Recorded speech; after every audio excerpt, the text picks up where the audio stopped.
સ્વરા, તને ખબર છે આજે હોળિકા દહન છે, હોળીનો તહેવાર છે. બહુ વર્ષો પહેલા હિરણ્યકશ્યપ નામનો એક રાક્ષસ હતો. એ તો પોતાને સૌથી મહાન સમજતો અને બીજા કોઈને ભગવાનને માનતો જ નહીં. અને એને એમ હતું કે બધાએ તો મારી જ પૂજા કરવાની.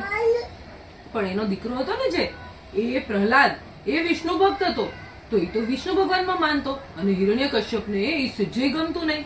તો એને પ્રહલાદને મારવા માટે બહુ બધા પ્રયત્નો કર્યા, પણ દર વખતે પ્રહલાદને વિષ્ણુ ભગવાન તો બચાવી લેતા હતા. હિરણ્યકશ્યપની એક બેન હતી હોળિકા.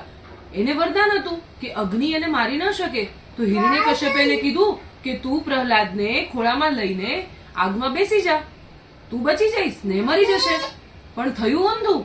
ભગવાને ચમત્કાર કર્યો અને પ્રહલાદ બચી ગયો અને હોળિકા મરી ગઈ. ત્યારથી આપણે હોળિકા દહન કરીએ છીએ. એટલે અસત્ય ઉપર સત્યનો વિજય. આજે આપણે ધાણી ને દાળિયા ને ખજૂર ને બધું લઈને જશું, હા, અને એની પ્રદક્ષિણા કરીશું. તમે જવાના છો કે નહીં?